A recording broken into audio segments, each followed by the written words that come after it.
Snowfall on the plains today. We do host visits during winter, so if our members want to take photos, hear about updates about this year's plans, or just take in the quiet landscape, please email us. Educational programs are also available if your group can withstand the cold.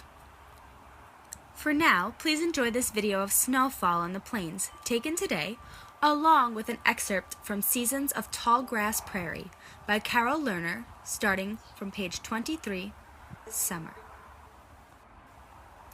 Summer. Summer is a time of fulfillment on the prairie. It is the season that seems to suit it best. The sun is high, days are hot and long, but under the blistering sun, the prairie is lush and green. An army of insects feeds in the field, hidden by the cover of the grasses. At each step, grasshoppers explode from underfoot. To walk across the prairie now is like wading through a rising sea, surrounded by tumbling waves of grass. Leaves of the compass plant, deeply cut, always standing with their edges pointing to the north and south, give some direction on this green ocean. Spires of Culver's root hold their flowers in gentle curves, and rigid stalks of rattlesnake master push knobs of white blossoms above the grass tops. Other summer forbs supply a rainbow of color, pale yellow coneflowers, the glowing orange cluster of butterfly weed. Few bushes grow on the prairie, so they stand out. One of them, the lead plant, is in flower now, and its spikes of purple and yellow flowers are brilliant when seen closely. From a distance, the plants look like gray-green heaps huddling on the prairie. Fine short hairs cover their leaves densely and give them a dull silvery color. Many of the other prairie plants also have stems and leaves that are hairy or covered with fuzz. The hairs help keep the plants from drying up by trapping the moisture that evaporates from it. This kind of structure is one of the adaptations to a dry climate. Because there are few trees to shade the ground, and because the wind sweeps unchecked across the prairie plains, there is more evaporation on the prairie than in the forest. Periods without rainfall during the growing season are frequently a part of the weather patterns in prairie regions. Prairie plants have forms and growth habits that conserve moisture. Some have thick leaves, and less water evaporates from thick leaves than from thin ones. Some have leaves that curl up or fold down the middle, so less surface is exposed to the sun and wind. Others have thick, sticky plant juices that hold the water and keep it from evaporating quickly. The crowded way that plants grow gives some protection too. Taller plants shade the shorter ones, and they shade their own lower leaves. The air at ground level is much moister and cooler than the air above. The earth also protects the underground parts of plants from quick loss of water, and half or more of most of these plants is underground. Just as the earth protects the plants, the growing plants protect the earth. Most rainfall in this region falls during the growing season, often in quick, heavy downpours. Raindrops beat upon the grasses and other leaves, but few hit bare ground. Much of the rain that trickles down to the earth is held by the humus, like a great sponge, and the soil itself is held by a tangle of roots and underground stem parts. Erosion, the loss of topsoil from the forces of wind and water, is not a problem on the unbroken prairie. Very little soil is blown or washed away. Through the bright weeks of the prairie summer, the grasses stretch taller and taller. The flowers of the early season are gone. Prairie Indian platen and lead plant have made their seeds and are hidden among the taller plants. Round-headed bush cloves, sneezeweeds, and others take their place. The grasses stand chest-high in many places, even taller than most of the late summer forbs. But a few forbs, the prairie dock, tall coreopsis, still thrust their blossoms above the tall grass tops. Fall. fall brings a different look. The rainbow splash of colors is replaced by a few: yellow, purple, blue. The yellow is from masses of golden rods and from the tall sunflower plants.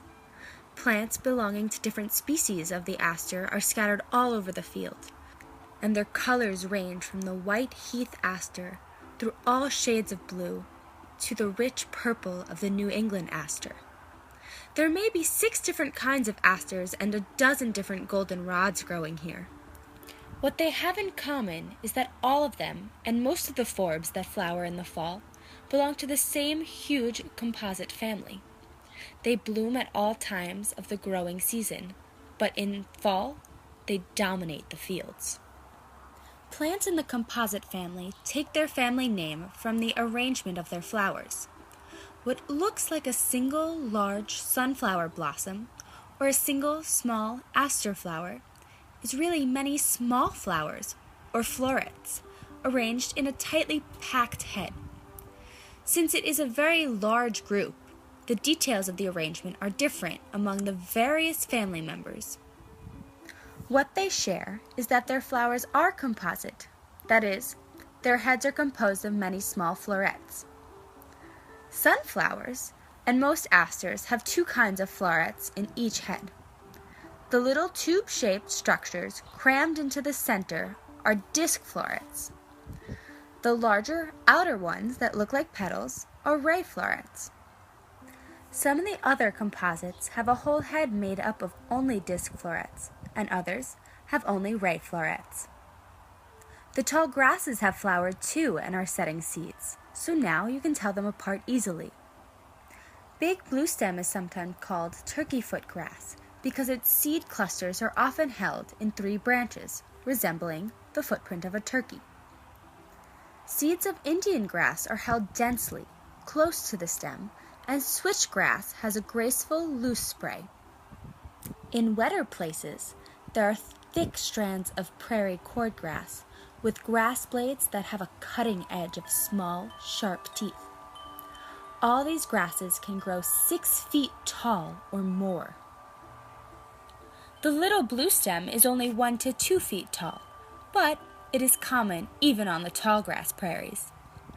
It grows in the drier places that are less suitable to the tall grasses, and where it is not shaded from the sunlight by its taller relatives. Among all the tall, thick growth, a few of the fall flowering forbs must be searched out close to the ground. Here, at the bottom of the grasses, are the gentians. Their radiant blues, among the most intense of nature's colors, are the final splendors of the prairie season. By October, the grasses have lost their green color. Now the prairie glows softly in the shades of copper and tan. Most of the forbs have dried too, and stand crisply in the fall breeze. Decorative seed heads are held stiffly among the pale grasses. The chocolate brown of brush clover and the darker stalks of purple coneflower plants. Goldfinches teeter on the stiff stems of the dried thistle plants, harvesting the seeds. Withered leaves and stems rustle in the wind. There are just a few late-blooming asters and goldenrods in flower. The lowering sun shines through some flat, stiff leaves of the compass plant that still stand green and yellowing. Leathery with the feel of sandpaper, they are among the last plants to give up to the season. Soon they will be brown and wrinkled too, as the first frost ends another year's growth. Winter. Winter comes to the prairie, and snow powders the limp piles of dead grasses. Dry plants stand like monuments, the stalks of compass plants, great leaves of prairie dock, handsome seed heads of purple coneflowers. Their stiff forms sway and crackle as the wind pushes frozen air over the flatlands. Now the prairie is a lonely place. The great hum and flutter of animal life that filled the prairie summer have stopped. The insects are underground or in the tissues of the plants, silent and unmoving. The summer birds have flown to warmer lands. Horned larks peck at the stray seeds among the litter. But down in the soil, The jumbled mass of bulbs and corms and rhizomes is protected from the bitter cold. Swift blizzards spread light blankets of snow over the earth that covers them. Beneath these layers, the prairie plants lie dormant, retaining life and storing food.